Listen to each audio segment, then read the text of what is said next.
Bon alors Nicolas, est-ce que tu peux nous expliquer concrètement ce que font les astronomes quand ils viennent en manip ici du monde entier? Concrètement, qu'est-ce qui se passe? Alors typiquement, ce qu'ils font, ils se mettent à cet endroit-là, au poste de contrôle, et ils exécutent leurs observations, et les résultats sont traités automatiquement par les machines qu'on a ici. Et ça, c'est typiquement le genre d'information qu'on reçoit avec une observation. Donc là, c'était une observation qui a été faite sur un calibrateur, c'est-à-dire c'est une source qui est très très riche en informations. Et ce qu'on mesure avec nos instruments, c'est principalement des spectres. Donc un spectre, c'est la lumière qui arrive, qu'on décompose en ses différentes parties. Donc c'est ce qu'on voit ici, on voit les différentes parties de la lumière qui nous vient de cette étoile. Et chaque pic qu'on voit, c'est une signature qui est unique à telle ou telle molécule qui se trouve dans l'espace. Donc ça, il n'y a pas d'autre moyen pour avoir cette information-là. Alors, Il faut venir ici. la spectroscopie, elle peut se faire dans plein de gammes de longueur d'onde. Donc dans l'optique, dans le visible, nous on observe une lumière qui n'est pas visible à l'œil, c'est de la radioastronomie. Et il se trouve que dans cette gamme de longueur d'onde, le gros intérêt, c'est qu'il y a des molécules qui sont très très froides. Et au lieu d'envoyer des photons très, très énergétiques, ces molécules, elles tournent, elles nous envoient justement ces transitions atomiques qu'on observe ici. Donc, le télescope de 30 mètres de diram, pour faire ce genre de science, ça reste quand même l'un des meilleurs observatoires au monde. D'accord. Et ils viennent passer combien de jours, typiquement, ici?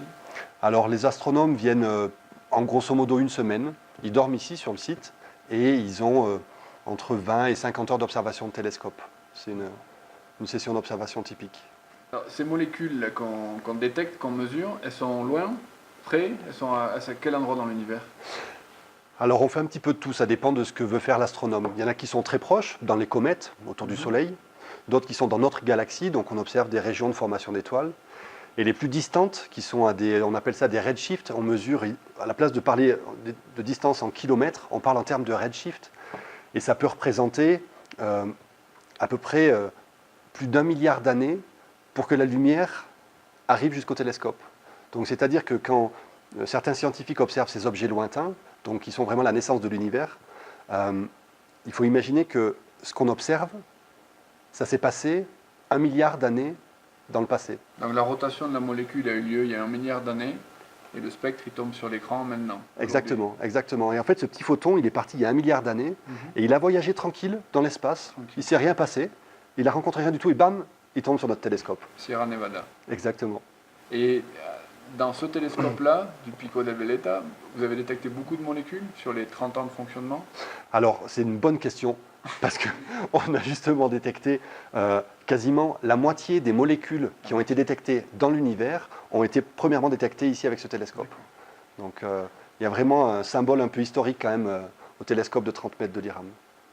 Alors, les observateurs du ciel, enfin, quand on regarde le ciel, on voit les étoiles tourner, si on regarde suffisamment longtemps. Donc l'antenne elle doit suivre ce mouvement des étoiles aussi ou... Alors ça, c'est obligatoire. C'est-à-dire que pour arriver à bien mesurer le signal qui vient d'une étoile, l'idée, pour être le plus efficace possible, c'est de toujours rester constamment sur cette étoile. Donc c'est vrai que le télescope doit suivre les étoiles qui bougent. En fait, c'est nous qui bougeons, c'est la Terre qui bouge. Les étoiles ne bougent pas dans le ciel, c'est la sphère des fixes. Et la Terre, étant donné qu'elle tourne, il faut que le télescope, justement, contrecarre un petit peu ce mouvement de la Terre, de rotation de la Terre. Et on se débrouille, donc les étoiles se lèvent à l'est, le télescope commence à suivre les étoiles, et pendant plusieurs heures, on peut suivre les mêmes objets. Cette antenne, elle fait 800 tonnes, je crois. Et elle arrive à être assez précise pour...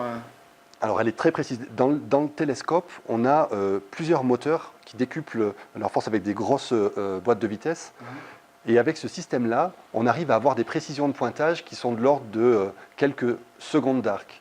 Donc ça représente à peu près des 10 millièmes de degré. Donc c'est une précision vraiment exquise. C'est redoutable. Ouais, ouais. Nicolas, pourquoi regarder ce qui s'est passé il y a 1 milliard d'années? Ça sert à quoi de regarder dans les étoiles comme ça et faire ce type d'observation? Alors bon, déjà, ce qui est intéressant, c'est que étudier les systèmes, voir comment ils ont pu évoluer. Ce qui est bien en astronomie, c'est qu'on peut regarder les objets qui sont proches, c'est-à-dire des objets qui sont contemporains. Et quand on va dans le passé, quand on va plus loin, on voit dans le passé. Donc on peut commencer à construire une sorte d'évolution des objets, des galaxies, quand elles ont commencé à se former, les premières étoiles. On arrive jusqu'au temps présent. Et l'idée, c'est de comprendre vraiment les mécanismes qui régissent un petit peu cette évolution pour pouvoir savoir ce qui va se passer dans le futur. Donc typiquement, il y a un gros pan d'astrophysique qui s'intéresse aux galaxies, mais d'une manière un petit peu plus proche et concrète sur la physique stellaire, donc c'est-à-dire la vie et la mort des étoiles. En comprenant ce qui se passe à l'intérieur des étoiles, comment elles pulsent, comment elles sont nées et comment elles vont mourir, on peut prédire que le Soleil va encore vivre pendant un peu plus de 4 milliards d'années. Donc sur ce type de science nous permet effectivement d'utiliser ce qu'on a mesuré dans le passé pour prévoir comment les objets vont évoluer dans le futur.